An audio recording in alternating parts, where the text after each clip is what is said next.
Hey, how's it going? Today is 20th of April, Saturday, and we are taking a look at the market, what kind of opportunities are available. I have a lot of documents to review.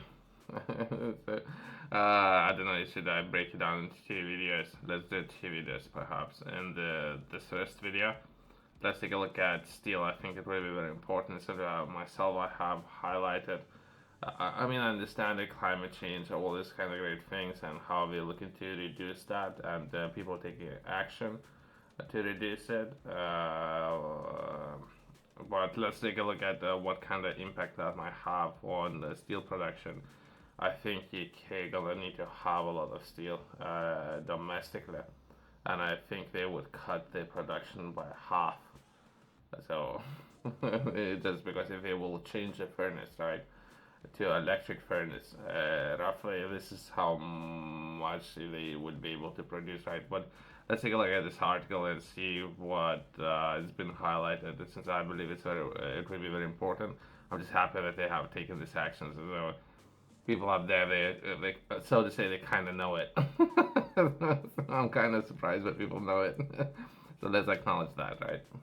Let's take a look at TRM makes final recommendations on extending steel safeguard measures. Final recommendations to extend safeguard measures on 15 categories of steel has been submitted to Secretary of State for Business and Trade. It's something that was done yesterday, so let's try to understand it.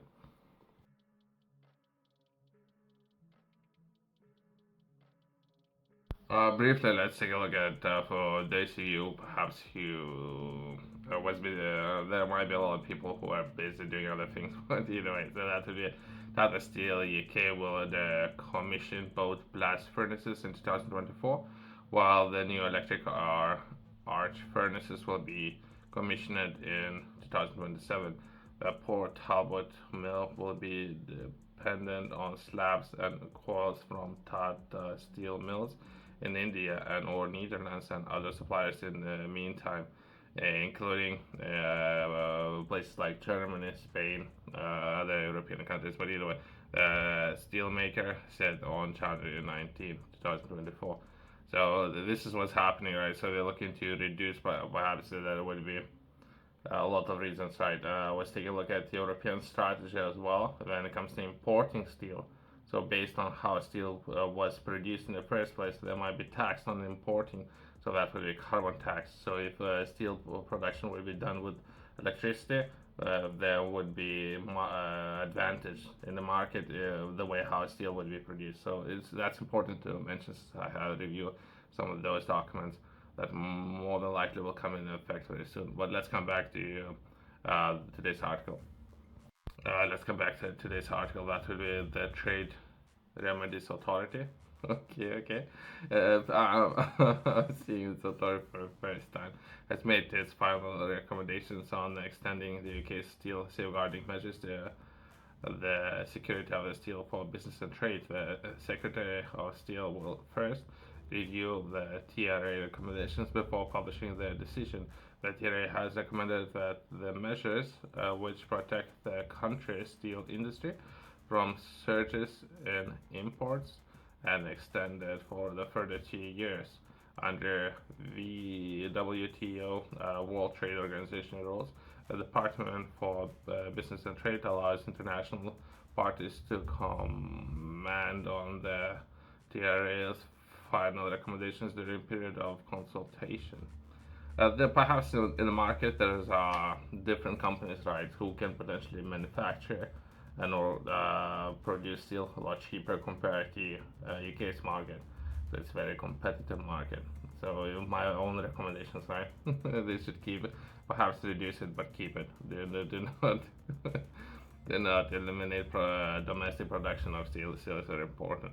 Current measures, which cover 15 categories of steel, will expire on 30th of June 2024. If not extended, if the measures is extended in the year, it must end by 30th June 2026 under World Trade Organization rules. Another safeguard measures of these products categories of steel can then not be put in place for another 8 years. We're prepared for the potential expiry of the steel safeguard measures in June 2026, a business could apply for a new trade remedy measures on specific categories of steel products if they felt that the UK's industry was being injured by or was at a threat of dumped of subsidized imports.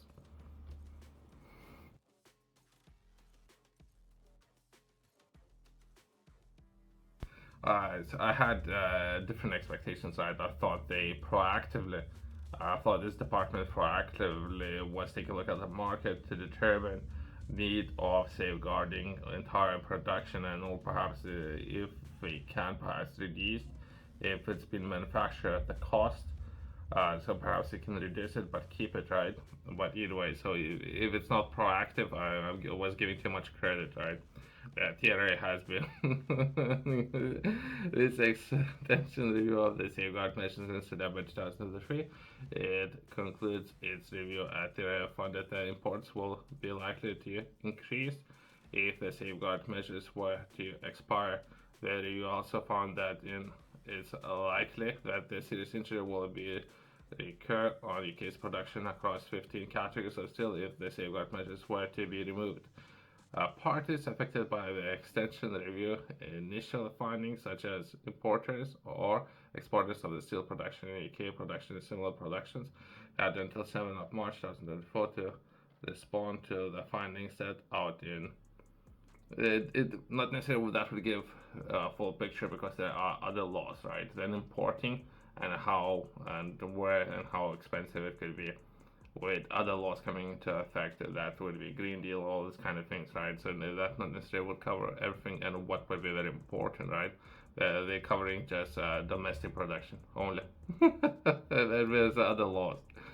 This extension reviews was conducted separately on two other reviews into hot roller, flat, and coil steel category 1 products that TRL initiated in suspension review and draft RAFA vote. The RQ review is a response to applications from Tata Steel UK. So we take a look at the same group. I don't know how many companies who can do it actually. And Chromat Trading Ltd on 9th of February this year, relating changed market conditions. It was affecting supply of Category 1 steel into UK. Findings of these separate reviews will be published in due course, right? Since if there's only one company, right? If it's only one, I think there might be even bigger problems then. I don't know. That's what I guess where things are as of now, right? Next article that would be a readout of 5 finance ministers meeting in Washington D.C. UK Chancellor. There's named a meeting with the 5 finance ministers of Australia, Canada, New Zealand, and United Kingdom. Let's do not forget in the United States, right? So there's a 5. Briefly, let's take a look at 5 I's. Might as well. Let's take a look at surveillance, information gathering, and what that's all about. I think it's the same organization as our government.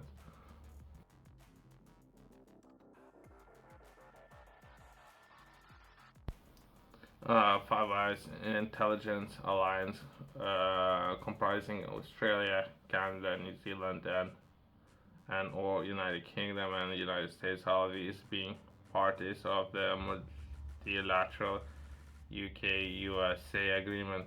A treaty for joint cooperation is signals intelligence. So that, if you would ask me, more than likely it's within intelligence and or data sharing, right? So I just don't know if these people, right? Perhaps these people with scope of responsibilities that would be treasury and or finance, but overall there is a bigger picture, right?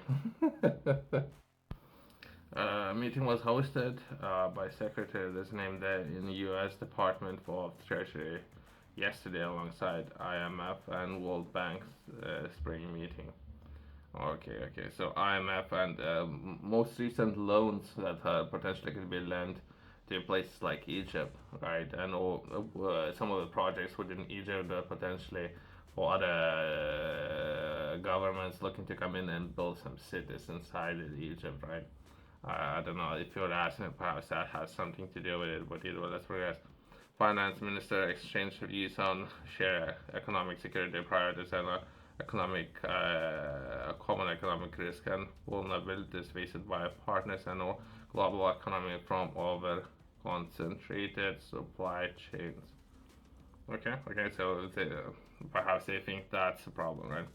We discussed the importance of resilience building measures in mitigating the economic risk results from these challenges and underscored the role of finance ministers in increasing resilience, promoting stable global supply chains, and supporting global growth. Okay. They also reaffirmed their commitment to continue cooperation to respond to the economic challenges and looking forward to future meetings of the group, deepening collaboration on these challenges and our priorities, right? Let's close on that. So we're doing something is always good. I don't know if they're doing better or if they're doing things for the worst, but at least they're working. It's always good.